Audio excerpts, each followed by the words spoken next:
Operation सिंदूरमध्ये सैन्यानं आपली जबाबदारी पार पाडली आहे। आता विकसित भारत घडवून सर्वसामान्य नागरिकांनी देशासाठी पुढे यावं असं आवाहन पंतप्रधान नरेंद्र मोदी यांनी केलं आहे। ते आज गुजरात इथं एका कार्यक्रमात बोलत होते। भारताला कोणाशी शत्रुत्व नको आहे, मात्र शांततेचा पुरस्कर्ता आणि प्रगतीच्या दिशेनं वाटचाल करणाऱ्या भारताच्या सामर्थ्यावर वार करण्याचा प्रयत्न केला तर त्याचे कठोर परिणाम भोगावे लागतील असा इशारा पंतप्रधान नरेंद्र मोदी यांनी पुन्हा एकदा दिला आहे। गांधीनगरमधल्या महात्मा मंदिर इथं 5,536 कोटी रुपयांच्या विविध विकास प्रकल्पांचं लोकार्पण आणि पायाभरणी पंतप्रधानांच्या हस्ते झाली। त्यावेळी ते बोलत होते। वसुधैव कुटुंबकम हे भारताचे संस्कार आहेत। भारत शेजारील राष्ट्रांचं देखील सुख चिंतितो। भारताच्या शेजाऱ्यांनी शांततेत राहावं आणि भारताला शांततेत जगू द्यावं असं ते म्हणाले। साथियों, देश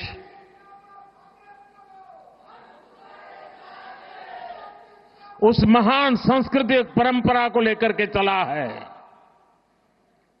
वसुधैव कुटुंबकम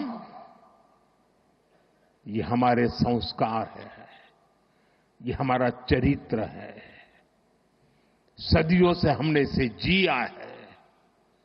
हम पूरे विश्व को एक परिवार मानते हैं। हम अपने पड़ोसियों का भी सुख चाहते हैं, वे भी सुख चैन से जिए, हमें भी सुख चैन से जीने दें।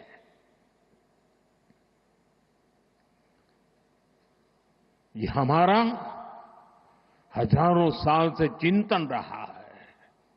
1947 मध्ये जेव्हा भारताची फाळणी झाली त्याचवेळी काश्मीरमध्ये पहिला दहशतवादी हल्ला झाला। मुजाहिद्दीनच्या नावाखाली पाकिस्ताननं भारताचा एक भाग ताब्यात घेतला। तेव्हाच सडेतोड प्रत्युत्तर दिलं असतं तर गेली 75 वर्षे आपल्याला दहशतवादाचा सामना करावा लागला नसता असं पंतप्रधान म्हणाले। पाकव्याप्त काश्मीरवरील ताबा जोपर्यंत पाकिस्तान सोडत नाही तोपर्यंत सैन्य दलांना थांबवू नये अशी सरदार पटेल यांची इच्छा होती। मात्र त्यांचं म्हणणं त्यावेळी कोणीही ऐकलं नाही। त्याचे परिणाम दहशतवादाच्या रूपात आपण भोगत आहोत असं पंतप्रधान म्हणाले।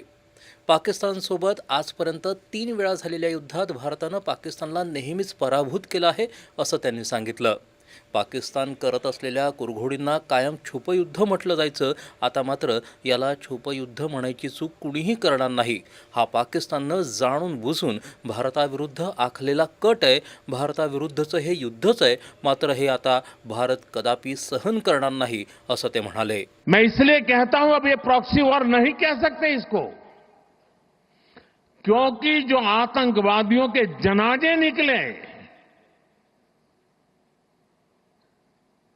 6 मई के बाद जिनका कत्ल हुआ, उस जनाजे को स्टेट ऑनर दिया गया पाकिस्तान में। उनके कॉफिन पे पाकिस्तान के झंडे लगाए गए। उनकी सेना ने उनको सैल्यूट दी। ये सिद्ध करता है कि आतंकवादी गतिविधि ये प्रॉक्सी वॉर नहीं है, ये आपकी सोची समझी युद्ध की रणनीति है। आप वॉर ही कर रहे हैं। तत्कालीन काँग्रेस सरकारनं केलेला सिंधू पाणी करार देखील भारताच्या हितांविरोधात होता। आता या कराराला स्थगिती दिल्यानं पाकिस्तानला घाम फुटला आहे असं ते म्हणाले।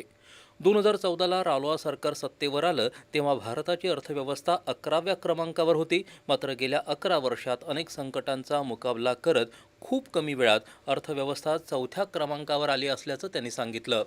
अर्थव्यवस्था 4थ्या क्रमांकावर आल्याचा आनंद साजरा करण्यापेक्षा 3ऱ्या क्रमांकावर अर्थव्यवस्था आणण्यासाठी सकारात्मक दबाव वाढत आहे असं ते म्हणाले। 2047 पर्यंत भारत विकसित झालाच पाहिजे, यात कोणतीही तडजोड होणार नाही असं सांगत स्वातंत्र्याच्या 100व्या वर्षात विकसित भारताचा झेंडा फडकेल आणि हे 140 कोटी भारतीय 25 वर्षात शक्य करून दाखवतील असा विश्वास पंतप्रधानांनी व्यक्त केला। ऑपरेशन सिंदूरची सुरुवात आपल्या सशस्त्र दलांच्या सामर्थ्यानं झाली, पण आता हे ऑपरेशन सिंदूर लोकांच्या ताकदीनं पुढे जाईल। प्रत्येक नागरिकानं देशाच्या विकासात भागीदार बनलं पाहिजे असं ते म्हणाले। प्रत्येक देशवासियानं 2047 पर्यंत विकसित भारत निर्माण करण्यासाठी आणि आपली अर्थव्यवस्था जागतिक स्तरावर 4थ्या स्थानावरून 3ऱ्या स्थानावर नेण्यासाठी योगदान दिलं तर आपल्याला परदेशी उत्पादनांवर अवलंबून राहावं लागणार नाही, असं ते म्हणाले. 4 नंबर तो पहुंच गए, बताओ 3 कब पहुंचोगे? इसकी एक जड़ी बूटी आपके पास है. अब जो हमारे ग्रोथ सेंटर हैं वो अर्बन एरियाज हैं. हमें अर्बन बॉडीज को इकोनॉमी के ग्रोथ सेंटर बनाने का प्लान करना होगा. अपने आप जनसंख्या के कारण वृद्धि होती चले ऐसे शहर नहीं हो सकते हैं. शहर आर्थिक गतिविधि के तेज तर्रार केंद्र होने चाहिए. और अब तो हमने टियर 2, टियर 3 सिटी पे भी बल देना चाहिए और वो इकोनॉमी एक्टिविटी के सेंटर बनने चाहिए. और मैं तो पूरे देश की नगरपालिका, महानगरपालिका के लोगों को कहना चाहूंगा, अर्बन बॉडी से जुड़े हुए सब लोगों से कहना चाहूंगा कि वे टारगेट करें कि 1 साल में उस नगर की इकोनॉमी कहां से कहां पहुंचाएंगे, वहां की अर्थव्यवस्था का कद कैसे बढ़ाएंगे, वहां जो चीजें मैन्युफैक्चर हो रही हैं उसमें क्वालिटी इंप्रूव कैसे करेंगे, वहां नए नए इकोनॉमिक एक्टिविटी के रास्ते कौन से खोलेंगे.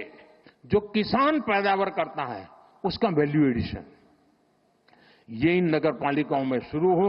आसपास से खेती की चीजें आए, उसमें से कुछ वैल्यू एडिशन हो. गांव का भी भला होगा, शहर का भी भला होगा. त्यापूर्वी गांधीनगरमध्ये पंतप्रधानांचा भव्य रोड शो झाला. सांस्कृतिक कार्यक्रम सादर करत पंतप्रधानांचं स्वागत करण्यात आलं.